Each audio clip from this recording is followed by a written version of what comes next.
Hey folks, it's your main man Ian. I'm here with these two gentlemen.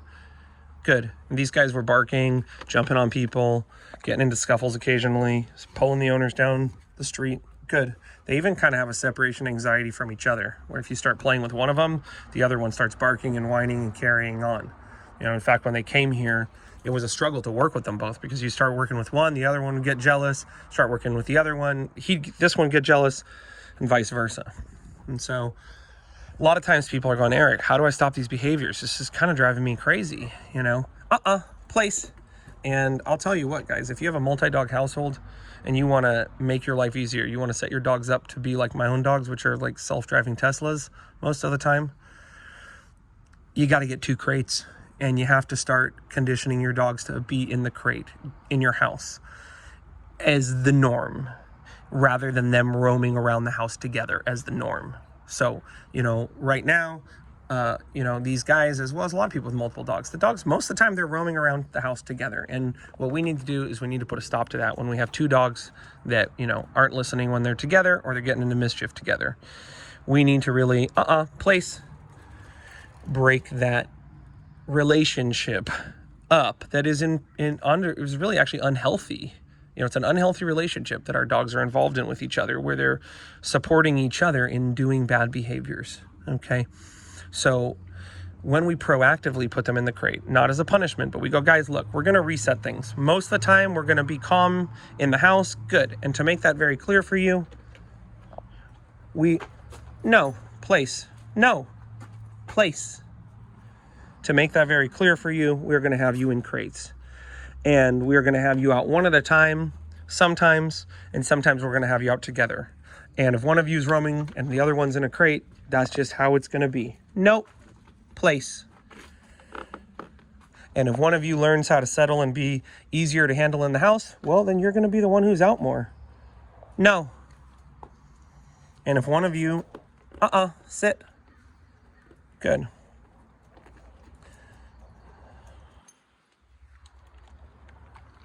And if one of you is struggling with these behaviors still, you're going to be out less. And that's going to give both of you the chance to separately earn the freedom and earn all of the amazing things that we want to give you. And it's also going to give us a chance to really figure out what's going on here. Without separating the dogs, we're not really going to know which dog is actually the easier dog to handle, which dog is truly starting a lot of these behaviors and creating a lot of these behaviors. And the problem is we're going to spend so much time managing the dogs together, like I was just doing right now when they were both roaming around, that we're going to get frustrated. We're going to spend all of our time trying to manage these 2 dogs together instead of going, you know what, enough of this. We're going to have 1 dog out at a time, because 1 dog is easier to manage than 2. And we're going to rotate the dogs. And if that means they're in the crates, 8 or 12 hours or more a day for a while, well, that's okay. Place. Good. They need to learn to control their impulses. Almost above all else in multi-dog households, you just have dogs that are very impulsive. They are just very much going with their initial instinct to do stuff. They're not really stopping and thinking, hey, what would my parents think about this? What do mom and dad think about this? Is this really a good idea? And I know it's hard. It's going to be hard at first. The dogs might protest. They might, no. Place, be confused, with the boundaries. You can see he's confused. How come you're not giving me food? I'm sitting here. I understand it might be hard for you too. Maybe you're used to having the dog sleeping in the bed. Maybe you're used to having the dog to greet you when you come home and be all crazy and excited. It makes you happy. But, that's part of the process too, is reconditioning. What does the dog feel like when they're out with you? And how can we get them, if there are special things like the greeting and there are special things like snuggling that we want to do, how can we be sure that in doing that, we're not undermining so much training? And how can we slowly go, okay, you know what? They've been doing really good. Let me try having them snuggle again and see how things go. And hey, man, everything's great. Okay, cool. Let's keep snuggling. Or, that's interesting. I noticed when I start snuggling, now they're getting up in the middle of the night. They're going down into the lower part of the house and they're chewing up the furniture again. Oh, okay. They got to stay in the crate. Maybe you find, I'm going to leave and I don't need to have them in the crate. And wow, they're great. They're not barking anymore. Oh, cool. Or maybe you find, after 6 hours alone, they start barking again. Place.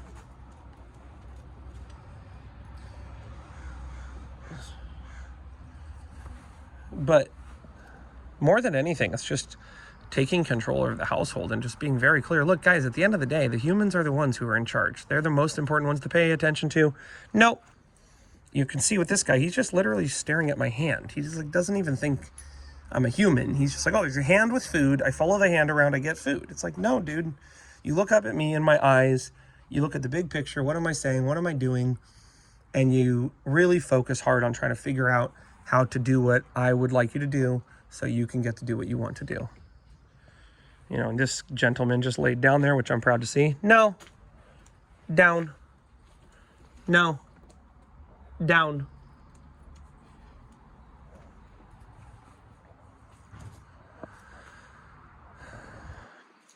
No. Place. No. Place. You know, and that's another thing, is you see him struggling with his place work right now.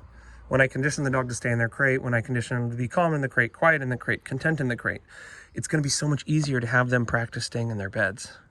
It's going to be so much easier to eventually have them be like the 10 dogs that are here right now and just be laying around, relaxing all the time, because they've practiced doing that in the house in the crate. I mean, I'll end this with saying one thing and one thing only. I don't know of a single trainer. No. Place. I don't know of a single trainer that is not pro crate and realize it doesn't have to be forever. But if you never do the crate, you might be managing behaviors forever. That if you did the crate for just 2 to 3 months, you might never have to worry about those behaviors ever again for the rest of the dog's life. So take a deep breath. It's just a crate. And if you get the metal ones, you can usually get them for pretty cheap on Craigslist, and they'll fold up and you can put them in the corner if you don't need them. Nope. Place. Remember, as always, folks, we don't blame them, we train them. And if you love them, lead them. You can always find my videos online, followedleadercanine.com. I'm available there for online coaching, and you can find my poetry book on Amazon, Loving, Leading, and Losing, Stories from the Dogs That Trained Me. Say thanks for these two lovely gentlemen for helping out with this video. And until next time, we'll see you then, won't we, buddy? Sure, I'll give him some food now. Good boy.